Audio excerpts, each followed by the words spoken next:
الرحمن الرحيم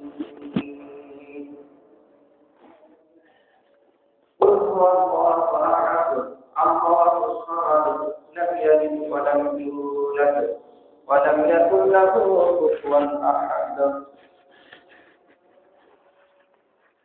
সমস্ত প্রশংসা মহান আল্লাহর জন্য, যিনি আমাদের উপস্থিত হওয়ার প্রতিষ্ঠা করেছেন এবং তারপর তার হাদিসুল মুরসালিন খাতামুন নবিয়্যিন মারুতাল মুফতিদুল মুহাম্মদ মুস্তাফা সাল্লাল্লাহু আলাইহি ওয়াসাল্লাম, তারপর সত্যিকার রাসূলুল্লাহ সালাম অবতীর্ণ হোক সাল্লাল্লাহু আলাইহি ওয়াসাল্লাম। জান্নাতে যারা নবী করিম সাল্লাল্লাহু আলাইহি ওয়াসাল্লামের সঙ্গে থাকার সুযোগ পাবেন, তাদের মধ্যে অন্যতম ব্যক্তি হচ্ছেন যারা ইয়াতীমদের দেখভাল করে, যারা ইয়াতীমদের লালন পালন করে, যারা ইয়াতীমদের দায়িত্ব গ্রহণ করে, এই সমস্ত ব্যক্তিরা। তো আজকে আমরা ইয়াতীম প্রতিপালন করা, লালন পালন করা, দেখভাল করার গুরুত্ব এবং ফজিলতের উপরে কিছু আলোচনা করবো ইনশাআল্লাহ। পবিত্র কোরআনুল কারীমে আল্লাহ সুবহানাহু ওয়া তাআলা বলতেছেন সূরা বাকারা 215 নম্বর আয়াতে, তারা আপনাকে জিজ্ঞাসা করছে, মানুষেরা নবী সাল্লাল্লাহু আলাইহি ওয়াসাল্লামকে জিজ্ঞাসা করছিলেন যে মাযা ইউনফিকুন, মানে তারা কি খরচ করবে এবং কার জন্য খরচ করবে।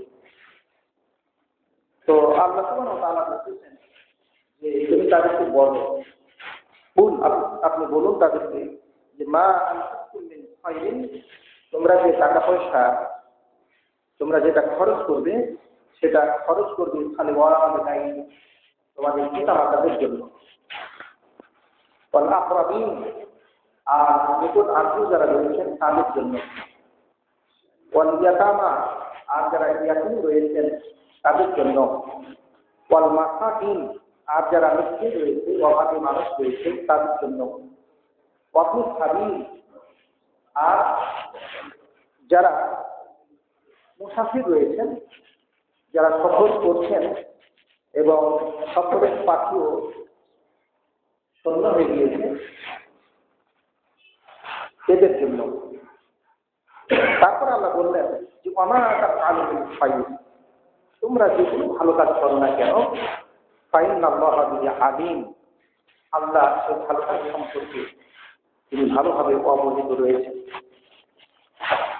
তো এখানে আল্লাহ সুবহানাহু ওয়া তাআলা বেশ কিছু ব্যক্তিদের পিছনে খরচ করার জন্য তিনি নির্দেশ দিলেন। একটা হচ্ছে পিতামাতার পিছনে, নিকট আত্মীয়দের পিছনে, ইয়াতীমদের পিছনে, মিসকিনদের পিছনে এবং মুসাফির যারা রয়েছেন তাদের পিছনে।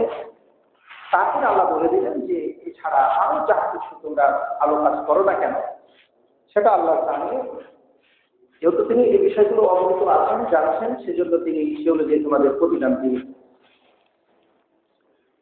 এই আয়াতে ইয়াতীমদের কথা বলা হয়, ইয়াতীমদের পিছনে খরচ করাটা এটা শ্রেষ্ঠ খরচের অঙ্ক।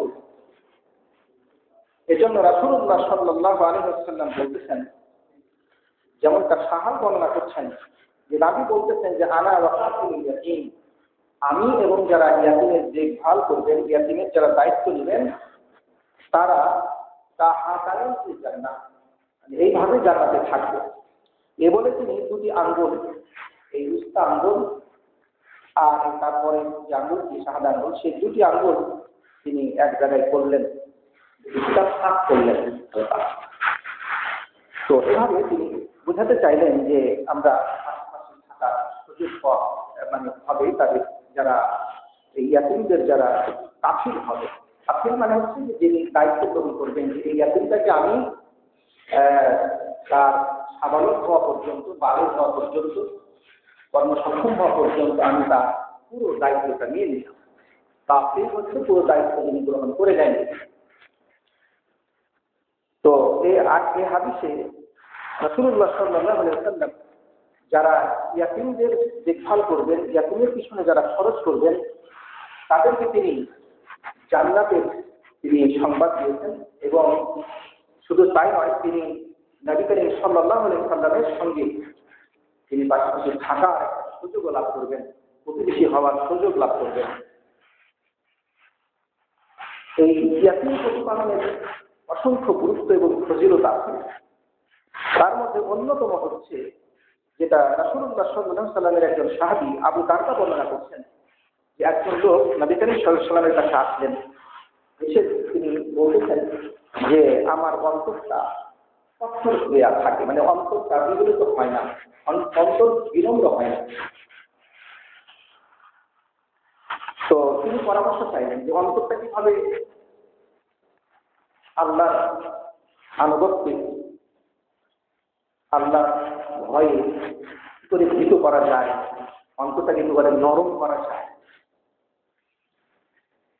যেহেতু অন্তর যদি নরম না হয় তাহলে সে জাহান্নামী হয়ে যাবে, মানে যার অন্তর নরম নয় সে হলো জাহান্নামী।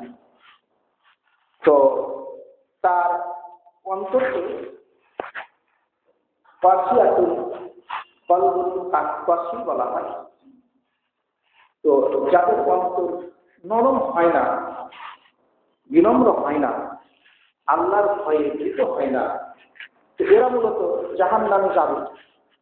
যেহেতু পবিত্র কোরআনুল কারীমে সূরা জুমারের 22 নম্বর আয়াতে আল্লাহ বলেছেন যে ফাওয়াইলুল লিল কাসিয়াতি কুলুবুহুম মিন যিকরিল্লাহ, যাদের অন্তর আল্লাহর জিকিরের পরেও, আল্লাহর জিকির হতেও বিনম্র হয় না। আল্লাহর জিকিরে মানুষের অন্তর কিন্তু বিনম্র হওয়ার কথা, বিগলিত হওয়ার কথা, কিন্তু হয় না যাদের অন্তর, তাদের জন্য ওয়াইল রয়েছে, শাস্তি রয়েছে, জাহান্নাম রয়েছে। উলাইকা ফি দালালিন মুবিন, আর এরা স্পষ্ট গুমরাহির মধ্যে রয়েছে। সূরা জুমারের এই 22 নম্বর আয়াতে আল্লাহ বলে দিয়েছেন যে যাদের অন্তর বিনম্র হয় না, অর্থাৎ যাদের অন্তর শক্ত থাকে, এরা জাহান্নামী, এরা স্পষ্ট ভ্রষ্টতার মধ্যে আছে। অর্থাৎ গুমরাহির মধ্যে যারা আছে তাদের অন্তর বিগলিত হয় না, তাদের অন্তর শক্ত হয়ে যায়। এজন্য পবিত্র কোরআনুল কারীমে আল্লাহ সুবহানাহু ওয়া তাআলা অন্তরকে বিগলিত করার জন্য, অন্তরকে নরম করার জন্য তিনি নির্দেশ দিয়েছেন। অন্তর যখন নরম হয় তখন সে আল্লাহর আনুগত্যশীল হয়, অন্তর যখন কঠোর হয় তখন সে আল্লাহর আনুগত্য বর্জন করে। এজন্য অন্তরকে নরম করাটা এটা খুবই গুরুত্বপূর্ণ। আপনার অন্তরে আল্লাহর ভয় সৃষ্টি হচ্ছে কিনা, আল্লাহর ভয়ে আপনি কাটতে পারছেন কিনা, জাহান্নামের ডর আপনার মধ্যে আছে কিনা, জাহান্নামের ভয়ে আপনার কান্না আসে কিনা, এগুলো হচ্ছে আলাদত। যদি দেখা যায় যে আল্লাহর আনুগত্য আপনি করতে পারতেছেন না, তাহলে আপনার অন্তর কঠোর আছে। আপনি আল্লাহর ভয়ে ভীত হতে পারতেছেন না, জাহান্নামের ভয়ে আপনি কাঁদতে পারতেছেন না, তাহলে বুঝে নিতে হবে যে অন্তর ছোট হতে আসে। সাহাবীরা সেটা বুঝতে পারছে। অন্তর কঠোর আছে না নরম আছে, এটা প্রত্যেকেরই তো বুঝার কথা। সাহাবীরা বুঝতে পারেন। আবু দারদা রাদিয়াল্লাহু তাআলা আনহু বলছেন যে একজন ব্যক্তি বলতেছে তার নিজের অন্তরটা কঠোর হয়ে আছে, তিনি বুঝতে পারতেছেন যে আমার অন্তর কঠোর আছে। তো তার চিকিৎসা তিনি চাইলেন যে কি করলে অন্তরটাকে বিগলিত করা যায়। তো অন্তরটা কঠোর হয় কি কারণে, সেগুলো আমাকে জানা দরকার। অন্তরকে কিভাবে নরম করা যায় সেগুলো জানা দরকার। নবী করিম সাল্লাল্লাহু আলাইহি ওয়াসাল্লাম থেকে পরামর্শ দিচ্ছেন। রাসূল বলছেন আতুহিব্বুনা না আতুহিব্বু আন তুলাইয়িনা কলবাক, তুমি কি এটা পছন্দ করো যে তুমি তোমার অন্তর তুমি কি এটা পছন্দ করো যে এমন একটা বিষয় যে বিষয়টা তোমার অন্তরকে কি করবে, নরম করে দিবে। হাজার, আর তোমার যে প্রয়োজন, তুমি যেটা চাও সেটা তুমি অর্জন করবে। মানে অন্তরটাকে যদি তুমি নরম করতে চাও আর তোমার প্রয়োজনটাকে পূর্ণ করতে চাও, তোমার চাহিদা, মনের অনেক রকম চাহিদা থাকে, সেটা যদি তুমি পূর্ণ করতে চাও তাহলে তুমি কি করো, ইরহামিল ইয়াতীম, ইয়াতীমদের প্রতি দয়া করো।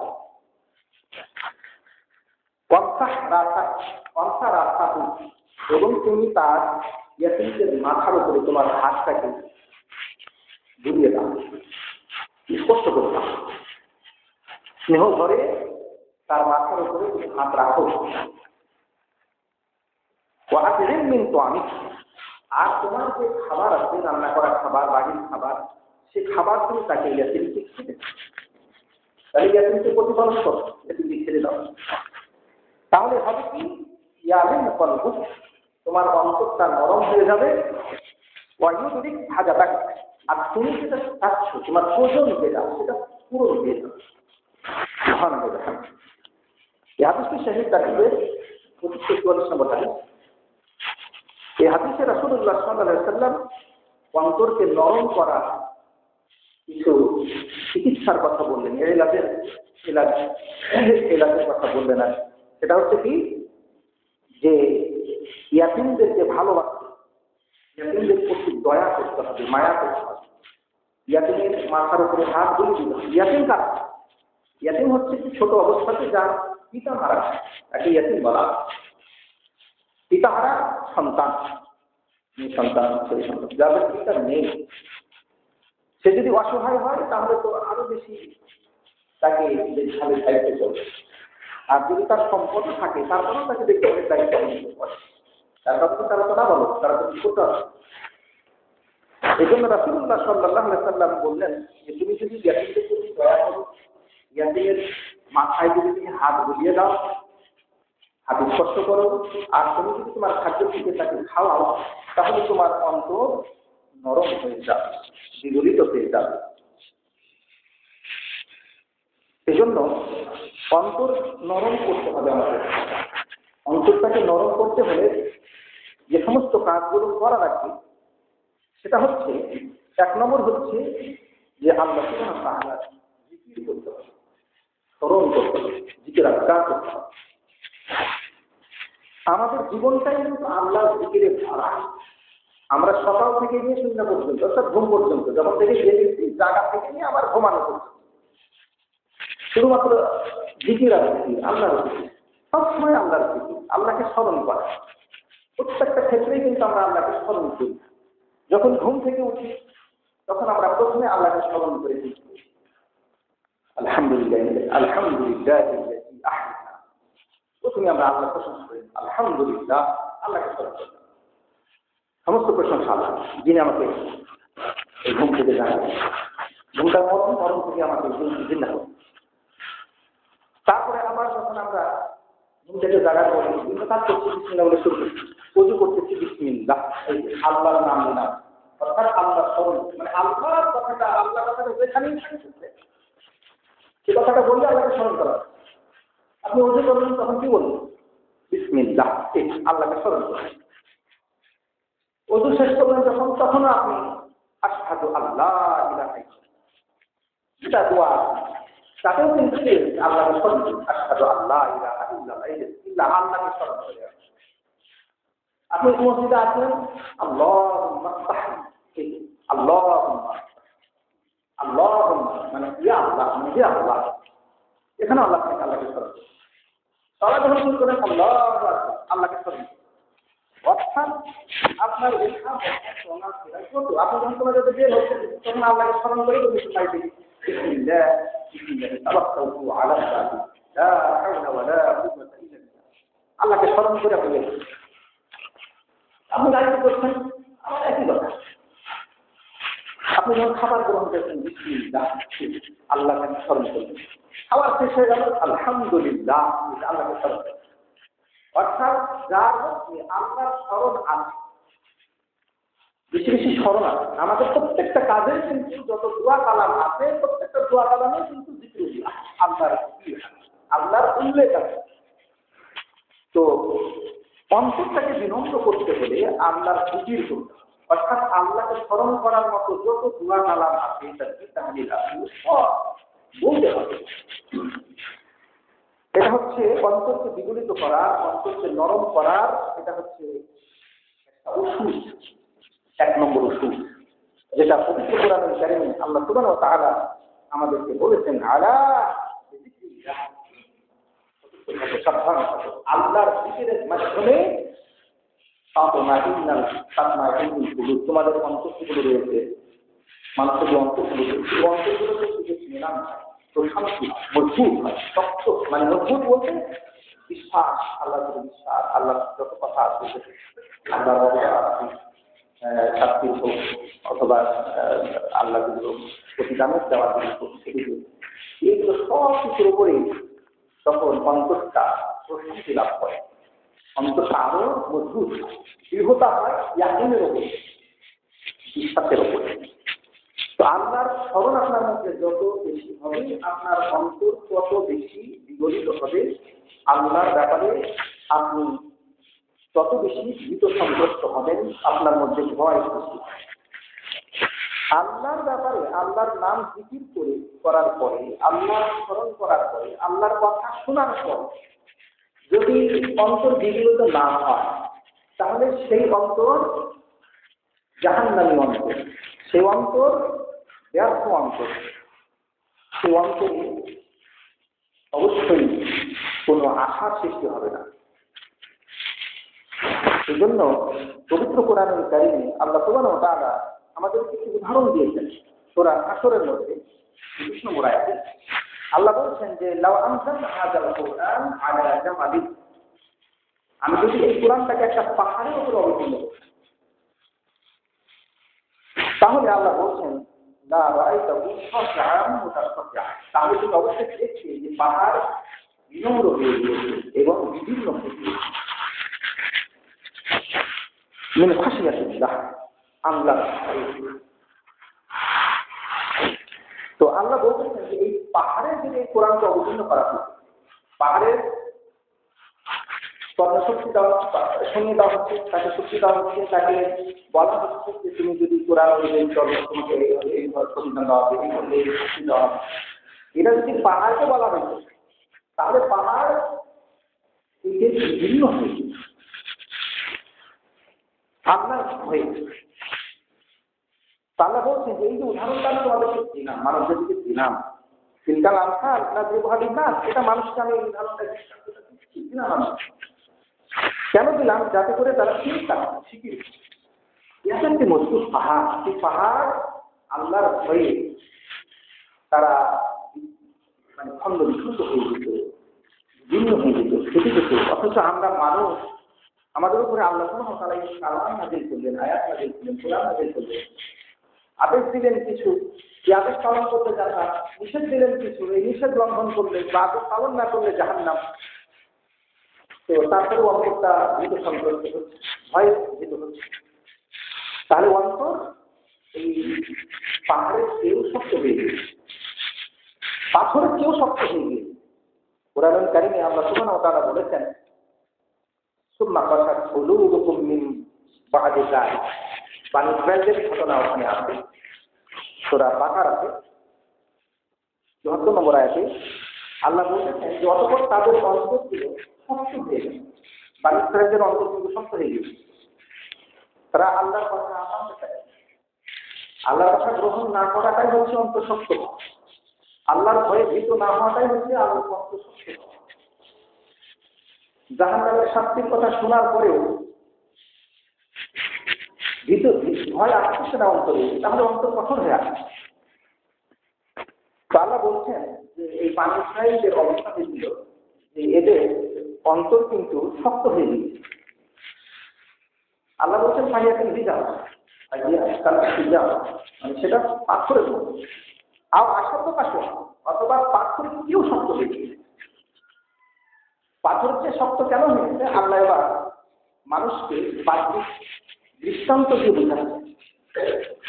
অভ্যন্তরীণ জিনিস এই বিষয়টা যখন মানুষ বুঝতে না পারে তখন আল্লাহ কিন্তু বাহ্যিক জিনিস দিয়ে সেটার উদাহরণ পেশ করে, যাতে করে বিষয়টা মানুষের কাছে বুঝার মতো হয়ে যায়।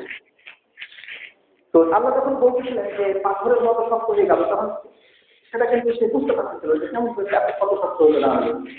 কিন্তু যখন আল্লাহ আবার বলতেছেন নিঃসন্দেহে পাথরের মধ্যে থেকে এমন কিছু পাথর আছে যে ইয়াতাফাজ্জারু মিনহুল আনহার, যে পাথরগুলো থেকে ঝর্ণা প্রবাহিত হচ্ছে, নহর প্রবাহিত হচ্ছে। পাথর থেকে, বড় বড় পাথর থেকে যে পানি বের হয়, সেটা কোরআন কিন্তু আমাদেরকে সেটা বলছে। সেই পাথর থেকে পানি বের হচ্ছে, তো পানিটা কে বের করছেন? আল্লাহ করছেন। তাহলে পাথরটা শক্ত নয়, সেটা এখানে বোঝানো হচ্ছে যে পাথর এত শক্ত নয়, এত শক্ত হতো পানি বের হতো না, পানি বের হচ্ছে। তারপরে আল্লাহ বলছেন এটা তো এক ধরনের পাথরের কথা হবে, আরো এমন কিছু পাথর আছে যে ইয়ার সাতটা মানে সেটা থেকে হায়াফুল মা, তারপরে তার থেকে পানি বের হয়। আগের কাজে বলা হচ্ছে কিছু পাথর আছে যেগুলো থেকে অনবরত নহর প্রবাহিত হচ্ছে, কিছু পাথর আছে যেগুলা থেকে দিয়ে পানি বের হচ্ছে। তারপর আমরা বলছেন ওয়াইনানি হা, আর পাথরের মধ্যে থেকে এমন কিছু পাথর আছে যেগুলো যাহাদের পড়েছে নিচের দিকে বলতে আল্লাহ ভয়। তাহলে পাথরের মধ্যেও আল্লাহর ভয় আছে, পাথরও আল্লাহর ভয়ে সে এক জায়গাতে টিকে থাকতে পারে। যখন সে ভীত সন্ত্রস্ত হয় তখন সে লড়ে যায়, খসে যায়, নিচের দিকে পড়ে যায়। তো আল্লাহ বলছেন এই হচ্ছে পাথরের অবস্থা। পাথর থেকে পানি বের হচ্ছে, পাথর থেকে যে পানি বের হচ্ছে, পাথর আল্লাহর হয়ে গড়িয়ে যাচ্ছে, অথচ তোমাদের অন্তর এই পাথরের কি শক্ত হয়ে গেছে। তার কারণ যে তোমাদের অন্তর আল্লাহর আনুগত্যে বিগত হয় না, আল্লাহর কথা মানতে চায় না, আল্লাহর নিষেধ ছাড়তে চায় না, আল্লাহর ভয়ে ছাড়তে চায় না। এই হচ্ছে তোমাদের অন্তর। তো আল্লাহ এবার বলতেছেন যে তোমাদের অন্তরটা তোমরা নরম করবে, এই সময় কি এখনো তোমাদের হয় না? সূরা হাদীদে আল্লাহ সুবহানাহু ওয়া তাআলা আল্লাহ বলছেন যে আলাম ইয়ানি লিল্লাযীনা আমানু, যারা ঈমান এনেছেন তাদের কি এখনো সময় হয়নি যে আনতাকশা কুলুবুহুম বিযিকরিল্লাহ, যে আল্লাহর জিকিরের জন্য তাদের অন্তরটা বিগলিত হবে।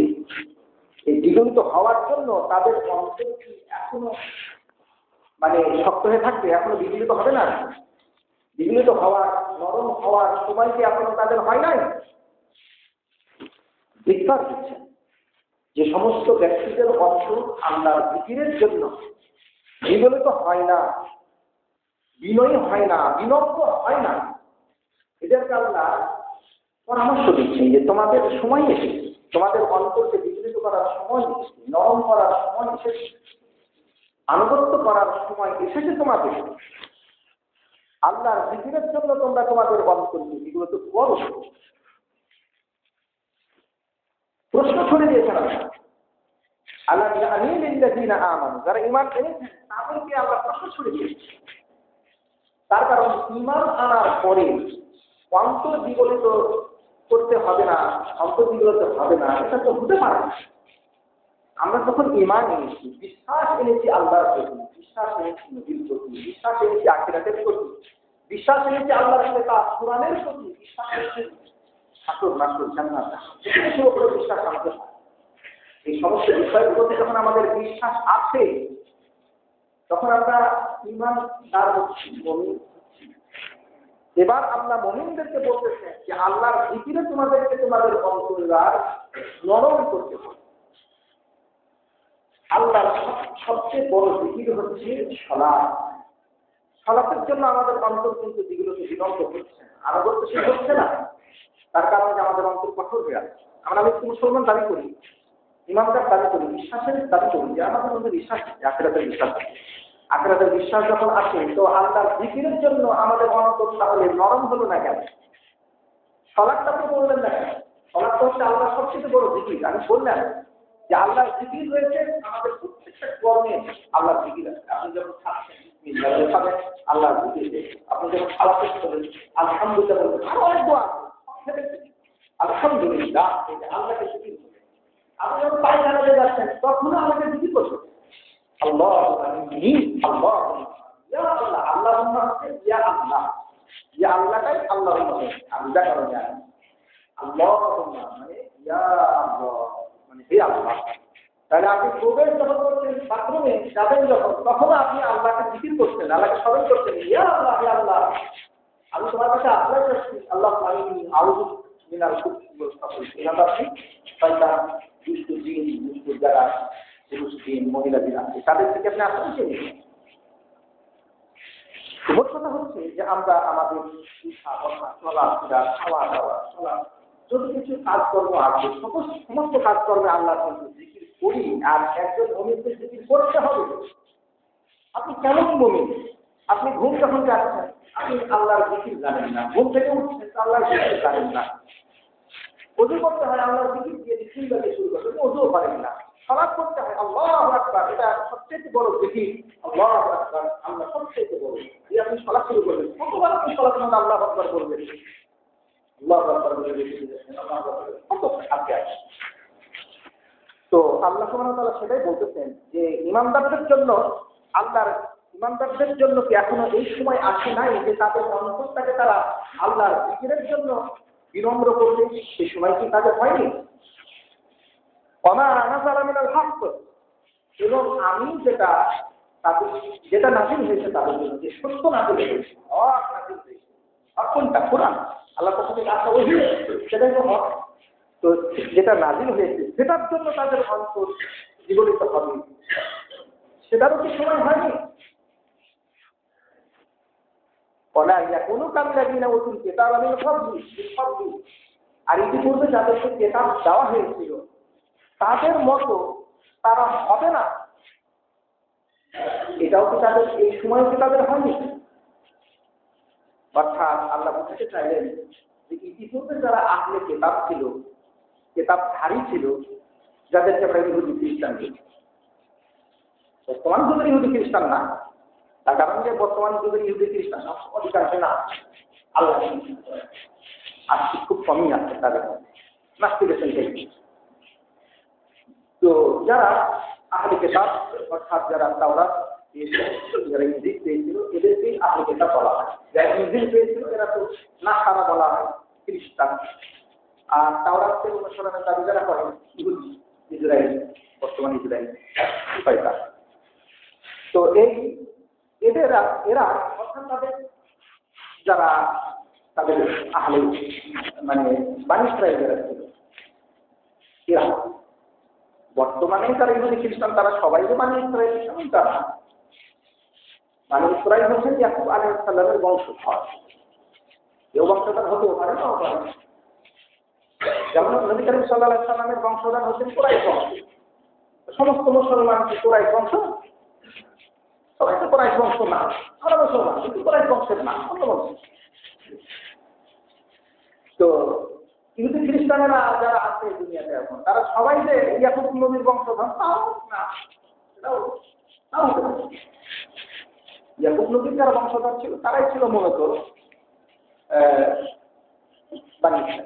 যাই হোক। এখন আল্লাহ সে কথাই বলতেছে যে ইতিপূর্বে যাদেরকে কিতাব দেওয়া হয়েছিল তাদের অন্তর কিন্তু শক্ত হয়ে গেছে।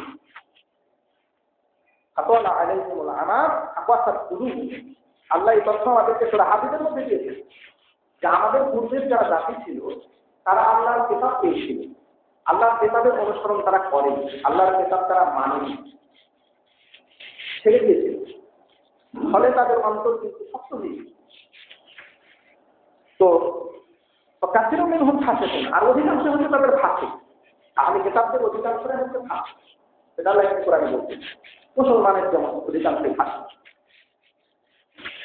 তো আল্লাহ সুবহানাহু ওয়া তাআলা এখানে ঈমানদারদেরকে আল্লাহর জিকিরের জন্য আল্লাহ যে সত্য নাযিল করেছেন, যে সত্য ওহী, সেই সত্য ওহীর জন্য অন্তরকে বিগলিত হওয়ার নির্দেশ দিচ্ছেন। আর আমাদের পূর্বে যারা আহলে কিতাব ছিল তাদের অন্তরের মতো যেন আমাদের অন্তর আমরা না করে নিই, সেজন্য আল্লাহ এখানে বলছেন। অর্থাৎ আমাদেরকে অতীতের যে আহলে কিতাব আছে তাদের মতো হওয়া চলবে না, তাদের মতো অন্তরকে শক্ত করা চলবে না। তো অন্তরকে আমাদেরকে বিগলিত করতে, ইয়াকিন প্রতিপালনের মাধ্যমে অন্তর বিগলিত হয়। এক নম্বর হচ্ছে যে আল্লাহর জিকিরের মাধ্যমে অন্তর বিগলিত হয়, অন্তর নরম হয়। দুই নম্বর হচ্ছে যে যারা ইয়াকিম আছেন তাদের যদি আপনি দেখভাল করেন, তাদের দায়িত্ব গ্রহণ করেন, তাদেরকে খেতে দেন, তাহলে আপনার অন্তর বিগলিত হবে। তিন, আপনি যদি বেশি বেশি কোরআন তেলাওয়াত করেন, কোরআন তেলাওয়াত করেন বুঝে আসেন এবং সেটার প্রতি আমল করেন, তাহলে আপনার অন্তর নরম হবে। শুধুমাত্র কোরআন তেলাওয়াত যথেষ্ট নয়, কোরআন তেলাওয়াতটাকে আপনাকে বুঝতে হবে। আপনি কি পড়লেন, আল্লাহ আপনাকে কি বললেন, আপনি যদি না বুঝেন তাহলে কেউ আপনার অন্তরে সেটার আশা আসবে না। আপনি হাজারবার আল্লাহর আযাবের কথা পড়তেছেন, আল্লাহর শাস্তির কথা পড়তেছেন, অথচ আল্লাহ এখানে আপনাকে কি বলতেছেন সেটা আপনি জানতেছেন না। তাহলে আপনার মধ্যে ভয় আপনি কি করছেন? এই জন্য কিরাআতুল কুরআন যে তাদাব্বুর, আপনি যদি তাদাব্বুরের সঙ্গে বুঝে আপনি যদি কোরআন তেলাওয়াত করেন তাহলে আপনার অন্তর বিগলিত হবে। চার, যদি আপনি বেশি বেশি মৃত্যুকে স্মরণ করেন, আখিরাতকে স্মরণ করেন, তাহলে আপনার অন্তর বিগলিত হবে, নরম হবে। পাঁচ, আপনি যদি কবর জিয়ারত করেন তাহলে আপনার অন্তর বিগলিত হবে।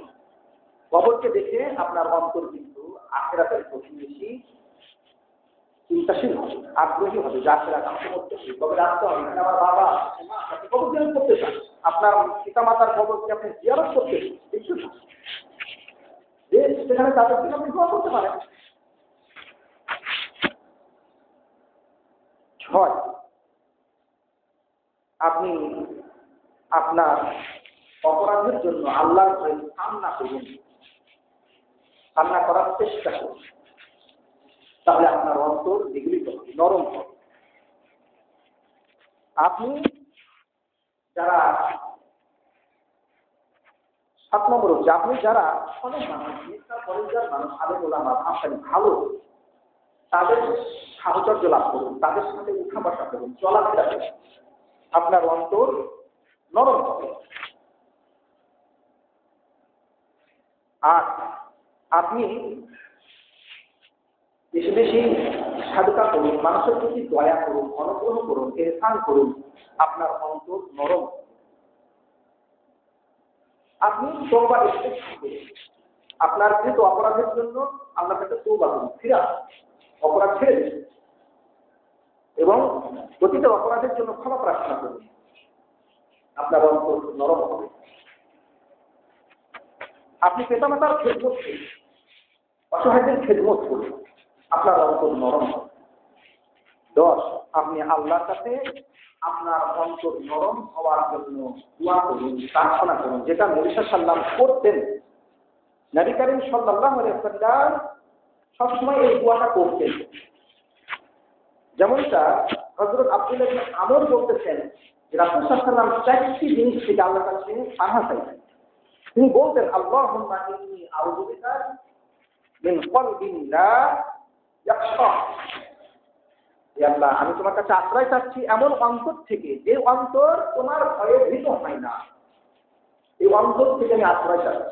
অর্থাৎ তুমি আমাকে এমন অন্তর দাও যে অন্তর তোমার ভয়ে ভীত হবে। তিনি আল্লাহর কাছে দোয়া করতেন, হে আল্লাহ অনেক দোয়াই লাগে মা, আমি তোমার কাছে আশ্রয় চাচ্ছি এমন প্রার্থনা থেকে যে প্রার্থনা কবুল করা হবে না। দোয়া করলে আমি দোয়া কবুল হলো না, এটা থেকে আশ্রয় চাচ্ছি। অর্থাৎ আমি দোয়া করলে যেন দোয়াটা কবুল হয়। তারপরে আল্লাহ নবী আরো বলতেন, অনেক নাফসিন লা ইয়াসবা, আমি এমন নাফস থেকে আশ্রয় চাচ্ছি যে নাফস পরিতৃপ্ত হয় না। আপনার নাফস যদি পরিতৃপ্ত না হয়, আল্লাহ যাকে করে দিয়েছে তাতে যদি পরিতৃপ্ত না হয়, তাহলে আপনি পথভ্রষ্ট হয়ে যাবেন, গুমরাহ হয়ে যাবেন। এই জন্য আল্লাহর কাছে প্রার্থনা করতে হয়, আশ্রয় চাইতে হয় যে হ্যাঁ আল্লাহ তুমি আমাকে এমন নাফস দিও না, এমন অন্তর দিও না যে অন্তর সুস্থ হয় না। আল্লাহ যা কিছু দিয়েছে সেটা পেয়ে রাজি খুশি হয় না, আরো পেতেছে, অভিযোগ করতেছে, আল্লাহ তুমি আমাকে কি দিয়েছো, আমার তো 1 তালা লাগে, আল্লাহ তুমি লোকটাকে 50 তালা থেকে 10 তালা করা, এই ধরনের কনসেপ্টটা ফ্লাইট করার, পঞ্চাশটা গাড়ি করার, 100টি গাড়ি করার প্রতিদিন আমাকে আরো শিখতে চায়। অর্থাৎ আল্লাহ তাআলা দুনিয়াতে দিয়েছে সেটাতে সে খুশি হতে পারছে না। এটা হচ্ছে অন্তরের একটা দোষ। সেজন্য আল্লাহ নবী এই দোষ থেকে এই অন্তর যেন সেই খারাপ গুণী যেন গুণান্বিত না হয়, সেই জন্য আল্লাহকে আশ্রয় চাইবে। আর এমন এলেন যে আশ্রয় চাচ্ছি যেটা উপকার দিতে পারে, এটা মানে এলেন যেন আমার না হয়, অর্থাৎ এমন এলেন যেন যে আমার উপকার হচ্ছে। তো এই জন্য আমরা আমাদের অন্তরকে বিগলিত করার জন্য এই কাজগুলো আমরা করব। এটা হচ্ছে অন্তরকে বিগলিত করার চিকিৎসা। আবার আছে অসংখ্য আছে, এগুলো হচ্ছে মৌলিক। আপনি সমস্ত অপরাধ ছেড়ে দেবেন, আল্লাহর আনুগত্য করেন, আপনার অন্তর বিগলিত হবে।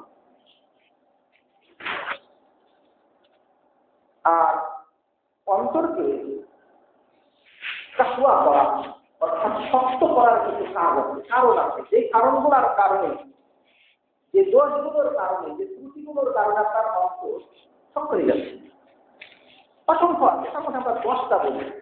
1 নম্বর হচ্ছে কাসরাতুল জুনুব, গুনাহ করা। আপনি যখন গুনাহ করবেন তখন আপনার অন্তর শক্ত। আপনি সালাত করতে পারতেছেন না, আপনি সিয়াম করতে পারতেছেন না, রোজা করতে পারতেছেন না, ভালো কথা বলতে পারতেছেন না, হক পথে চলতে পারতেছেন না, তার মূল কারণ হলো যে আপনার মধ্যে গুনাহ, কাসরাতুল জুনুব আছে, গুনাহ আছে। আপনি গুনাহ ছাড়ুন, দেখবেন আপনি সবকিছু পাচ্ছেন। আপনি সালাত করতে পারতেছেন না, মনে হচ্ছে সালাত করতে পারতেছেন না, সালাত খুব ভারী লাগছে, তাহলে বুঝতে হবে আপনার মধ্যে গুনাহ। আপনি গান শুনেন, আপনি অশ্লীল সিনেমা দেখেন, আপনি অশ্লীল ফিল্ম করেন, জেনা করেন, ব্যভিচার করেন, সমকামিতা করেন, নেশা করেন, কত কি আছে। এগুলো করছেন বিধায় অন্তর শক্ত হয়েছে, বিনম্র হচ্ছে না, আল্লাহর ইবাদত বন্দেগীতে আপনার মন আসতেছে না। এই কাসরাতুল জুনুব হচ্ছে অন্তর বিগলিত না, মানে না হওয়ার অন্যতম একটি কারণ। আপনি সব অপরাধ ছাড়ুন, দেখবেন আপনি ঠিকই আল্লাহর পথে আসতে পারেন।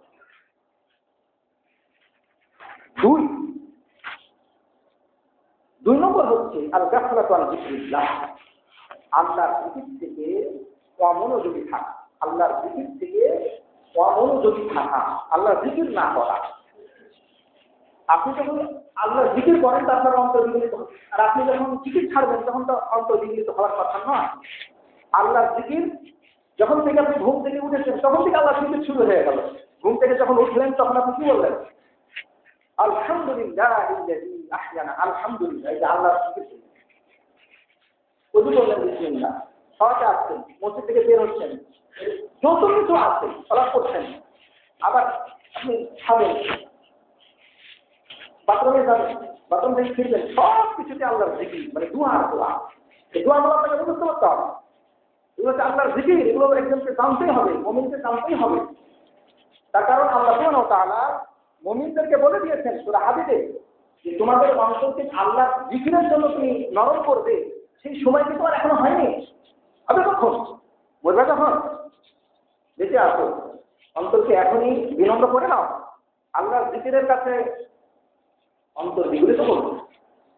সমস্ত দোয়া কালাম যেগুলো আছে সেগুলো বলবে, সুবহানাল্লাহ, আলহামদুলিল্লাহ, আল্লাহু আকবার, লা ইলাহা ইল্লাল্লাহ, আপনি বলুন, দেখেন আপনার অন্তর বিনম্র হচ্ছে, আল্লাহর আনুগত্যে আপনার অন্তর আগ্রহী হচ্ছে। আর আপনি যখনই গুনাহ করবেন আপনার অন্তর শক্ত হবে, আল্লাহর আনুগত্যে আপনার অন্তর, আপনি নিজে অন্তর ঠিক হলে তো সব ঠিক। হাদিস আছে না যে অন্তর ঠিক হলে সব ঠিক, আপনার অঙ্গ প্রত্যঙ্গ সব ঠিক। অন্তর যদি আপনি ঠিক করতে না পারেন তো আপনার বৃদ্ধি যাবে। অন্তরকে যদি আপনি ঠিক করতে পারেন তো আপনার হাত, পা, কান, চোখ সব ঠিক থাকে। অন্তরটাকে ঠিক করুন। অন্তর ঠিক তো আপনি একজন মহিলার থেকে আপনি কুদৃষ্টি দিবেন না। অন্তর ঠিক তো আপনি গান শুনবেন না। অন্তর ঠিক তো আপনি হাত দিয়ে খারাপ কাজ করবেন না, পা দিয়ে খারাপ কাজ করবেন না। অন্তর ঠিক তো সব ঠিক, আপনার সমস্ত অঙ্গ প্রত্যঙ্গ ঠিক। অন্তর যদি ঠিক না হয় তো আপনার সমস্ত অঙ্গ প্রত্যঙ্গ থাকবে, বিনষ্ট হয়ে যাবে। এই জন্য 2 নম্বর চিকিৎসা হচ্ছে যে মানে কারণ হচ্ছে অন্তর শক্ত হওয়ার, যে আপনার মধ্যে আল্লাহর জিকির নাই। তিন নম্বর কারণ হচ্ছে হুকুম দুনিয়া, মানে দুনিয়াকে মহাব্বত করা, দুনিয়াকে খুব মহব্বত করা, সেজন্য আপনার অন্ত শক্ত হয়ে যাচ্ছে। 4, আপনি বেশি বেশি আশা করতেছেন, আকাঙ্ক্ষা করতেছেন, লালসা লোভ করতেছেন, সেজন্য আপনার অন্তর শক্ত হয়ে যাচ্ছে। 5, তারপরে হচ্ছে বেশি বেশি হাসা, বেশি বেশি হাসা, হাস্য কৌতুক করা বেশি বেশি। অনেক সময় আছে মিথ্যা বলে হাসে, মিথ্যা বলে হাসায়, এগুলোতে অন্তর কিন্তু শক্ত হয়ে যায়। 6, বেশি বেশি কথা বলা, নিষ্প্রয়োজনীয় কথা। আপনি নিষ্প্রয়োজনীয় কথা বলতে যাচ্ছেন, দেখবেন তার মধ্যে বিপদ হয়ে যাচ্ছে, তার মধ্যে মিথ্যা হয়ে যাচ্ছে। আপনি নিষ্প্রয়োজন কথা, আপনি যে কথার কোনো প্রয়োজন নেই সেটা বলতে যাবেন কেন, সেটা লিখতে যাবেন কেন, শেয়ার করতে যাবেন কেন? আর ইউটিউবে মিথ্যা কথার শৈলাম, মিথ্যা কথা, মিথ্যা মিথ্যা শৈলাম, ভয় করে না শয়তানেরা, ভয় করে না। জানি এত মিথ্যা কথা বলতেছি ইউটিউবে, এত মিথ্যা কথা ছড়াচ্ছি শুধু কিছু টাকা পয়সা ইনকাম করার জন্য, মিথ্যা ভিডিও বানাচ্ছে, মিথ্যায় করছে, হ্যাঁ, ইয়াতে অনেক কিছু মিথ্যা করে সব সাজাচ্ছে, ইচ্ছা করে বানাচ্ছে, কত বড় মৃত্যু, এরা জাহান্নামী।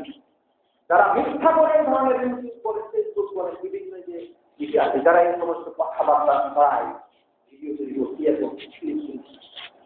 এরা সবাই পাপিষ্ঠ জাহান্নামী। এদের থেকে সাবধান থাকতে হবে। অযথা কথাবার্তা দরকার নেই। কাসরাতুল কালাম বিলা যিকরিল্লাহ বিলা হাযা, কোনো প্রয়োজন ছাড়া কথাবার্তা দরকার নেই। ইউটিউবে আপনি সময় দিচ্ছেন, কে কি করছে, হ্যাঁ, কমেন্ট করো, আপনি কমেন্ট করো, কি দরকার? এত কমেন্টের কি দরকার আপনার? কোথায় কি হচ্ছে? খালি কমেন্ট, সময় অপচয় হচ্ছে। এগুলো হচ্ছে কাসরাতুল কালাম। কিছু কথা বলছেন আপনি, আপনার অন্তর শক্ত হবে। মোবাইলটা করে আছেন, অন্তর শক্ত হবে। একদিন যদি আপনি মোবাইল দিয়ে পড়ে থাকেন, তা আপনার অন্তর সেই রাত্রি শক্ত হয়ে গেছে, অথচ সবার বিপদ থাকেন। আপনি একদিন গান শুনেছেন, অন্তর আপনার কথা হয়ে গেছে, আপনি সেই দিন সব দেখতে পাবেন। আপনি যদি এভাবে নিয়মিত হয়ে যান, তা আপনার অন্তরে এত শক্ত হবে যে আপনি আল্লাহর কোনো আনুগত্য করতে পারবেন। আপনার অপরাধ আপনাকে আল্লাহর আনুগত্য থেকে দূরে সরিয়ে দিচ্ছে। এর পাচ্ছেন আপনি শয়তান চেহারা আছে। মোবাইলকে না বলুন, ইউটিউব ফেসবুকে আপনি অনেকটা সময় ব্যয় করা বন্ধ করুন। অসংখ্য গেম আছে যেগুলো গেম মুসলমানকে ধ্বংস করা হয়। আগে হাতের করছে ইহুদি খ্রিস্টান, কোটি কোটি টাকা ইনকাম করে তারা অস্ত্র বানিয়ে আমার মুসলমানকে হত্যা করছে। আর আপনি বোকা যায়, কিছু বলছেন না। আপনি যত আপনি বলেন, যত কিছু বলেন, কেটে দিল আপনার কিছু ছেড়ে দিচ্ছে। ওয়ান সামনে টাকা পয়সা খরচ করতেন, টাকা পয়সা যাচ্ছে তাদের খবর। এত বড় গাধা যায়, মুসলমান এত বড় গাধা হয়, তারা সময় ব্যয় করতেছে না। তারা ইহুদিরা সময় ব্যয় করতেছে না, তাদের এগুলো করার দরকার নেই, সময় নেই। আপনাকে এগুলো দিচ্ছি, আপনি সময় ব্যয় করবেন। আপনি বোকা চান, বোকা হলে চলবে না, জ্ঞানী হতে হবে, ষড়যন্ত্র বুঝতে হবে। ইহুদি, নাসারা আর ইরানিরা যুদ্ধ লেগেছে, এটা নিয়ে কাসরাতুল কালাম শুরু হয়েছে, ইরানের পক্ষে, কেউ বিপক্ষে, কি দরকার জেনে রাখুন। ইহুদি আপনার শত্রু, খ্রিস্টান আপনার শত্রু, ইরানি শিয়া আপনার শত্রু। এটা হচ্ছে এরা হলো সুন্নি, যারা আহলুল হাদিস, আহলুল হক, আহলে সুন্নাত ওয়াল জামাত, এদের হচ্ছে এরা শত্রু। সিরিয়া এই ইরানিরা হলো শত্রু। তারা যদি সুযোগ পায় আপনার যত সুন্নি দেখাচ্ছে, সুন্নি মানে যারা আল্লাহ তাআলাকে মানে ওসমানকে মানে সব খলিফাদেরকে, সব সাহাবীদেরকে যারা মানেন, এরা হলো সুন্নি। কোরআনকে যারা মানেন, নবীকে যারা মানেন, এরা হলো সুন্নি। এক কথায় শিয়া যারা আল্লাহ তাআলাকে মানে না, ওসমানকে মানে না, ওমর রাদিয়াল্লাহু আনহু এদেরকে মানে না, আয়েশা রাদিয়াল্লাহু তাআলাকে গালি দেয়, আয়েশা সাল্লাল্লাহু অপবাদ দেয়, যারা কোরআন মানে না, নবীকে যারা নবী মানে না, এরাই হচ্ছে শিয়া। এক কথায় শিয়া আপনার বন্ধু নয়, এরা আপনার শত্রু। যদি আপনি খালি জানতে পারেন যে আপনি সুন্নি, শিয়া দেখেন ইরানে যে আপনি বুক ফুটিয়ে খালি বলেন যে আমি সুন্নি, কেমন আপনার রাহা বুঝে আছে। যান ওই যে লেবাননে যান, হিজবুল্লাহর ওখানে যান, যে খালি বলতে চাইছেন আমি সুন্নি, আপনার কি করে? যারা আপনার শত্রু, ইহুদি খ্রিস্টানের মতো শত্রু এই ইরান, এদের পিছনে এত লেখালেখি করে, এত কথা করছে। আমরা সবাই এরা আমাদের সুন্নিদের শত্রু। আল্লাহ এক শত্রুকে আর এক শত্রুকে জমা, সেটা এগুলো আল্লাহ থেকে, আল্লাহ যেটা করছে। আমরা অন্যায়ের বিরুদ্ধে, জালেমের বিরুদ্ধে আমরা মাজলুমের পক্ষে। কেউ যদি কাফেরও হয়, সে যদি মাজলুম হয়, তার পক্ষে আমরা। তার কারণ রাসূল সাল্লাল্লাহু আলাইহি ওয়াসাল্লাম বলেছেন, দাওয়াতুল মাজলুমে মুস্তাজাবাতুন ওয়াইন কানা কাফেরা। একজন মানুষ যদি মাজলুম হয়, সে যদি কাফেরও হয়, তার দোয়া কবুল হবে। বুঝলেন তো? মানে মাজলুমের দোয়া কবুল হবে, সে যদি কাফেরও হয়। তাহলে কাফের হলে কত জুলুম করতে হবে? শিয়া হয়ে তারপরে জুলুম করতে হবে, ইহুদি সেজন্য তারপর জুলুম করতে হবে, খ্রিস্টান সেজন্য তাকে জুলুম করতে হবে, জুলুম করা তো। এখন তারাই সুন্নিদের উপরে জুলুম করে, ইহুদিরাই মুসলমানের উপরে জুলুম করতেছে। ওরা সবাইকে মারতেছে, শিয়াকে মারতেছে, সুন্নিকে মারতেছে। আর শিয়ারা ধরে ধরে সুন্নিদেরকে মারতেছে, সুন্নিরা আবার শিয়াদেরকে মারতেছে। এটা তো প্রমাণ যে সুন্নিরাও কিন্তু শিয়াদেরকে মারতেছে কমতা না। সুন্নিরাও যদি কোনো শিয়ার উপরে জুলুম করে, সেই জুলুমের বিরুদ্ধে আমরা হাজার হাজার শিয়াকে সুন্নিরাও হতে করছে, করেনি? সাবধান করেনি? সৌদি জোট আপনার ইয়েমেনে কি করছে?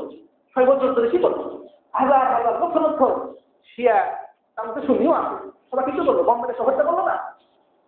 আমরা কোন জালেমের পক্ষে নই, আমরা হলাম মাজলুমের পক্ষে।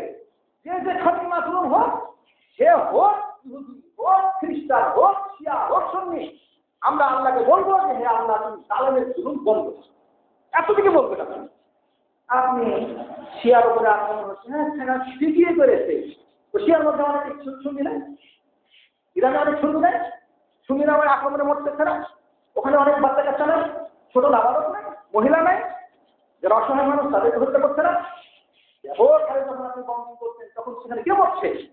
সেখানে নিরীহ সমস্ত মানুষ মরছে। সেখানে শিয়াও থাকতে পারে, সেখানে সুন্নিও থাকতে পারে, নিরপরাধ অসংখ্য মানুষ থাকতে পারে। আপনি এখন বলছেন ইরানে মারছে তো ঠিকই করছে, তো আপনি তো জালেমের পক্ষে হয়ে গেছেন। ঠিক হয়ে যাচ্ছে, এটা আপনি কি করে বুঝতে পারবেন? ওই যে বন্ধন করলো, সেখানে 1000 মানুষ যদি মরে, সেই 1000 মানুষের মধ্যে একজন মানুষ যদি নিরপরাধ থাকে, আপনি সেজন্য সেই জালেমের পক্ষে অবস্থান করার জন্য জাহান্নামে যাবেন। এই জন্য পৃথিবীর বুকে যদি একজন মানুষ নিহত হয় মাজলুম হয়ে, আপনি যদি সেই হত্যাকাণ্ডকে সমর্থন করেন, সেই সমর্থনের কারণে আপনি সেই হত্যাকারীদের সঙ্গে জাহান্নামে যাবেন। এই জন্য কাসরাতুল কালাম বলার কথা দরকার নেই, ফেসবুকে ভাবে, ইউটিউবে ভাবে মানে গরম করার দরকার নেই। আপনি আল্লাহকে বলুন, হে আল্লাহ, তুমি জালেমের জুলুম বন্ধ করো। বাস, কে তারপরে জুলুম করছে আপনি বুঝতে পারছেন। এই জন্য আসুন আমরা এই ধরনের বেশি বেশি কথা বলা থেকে দূরে থাকি।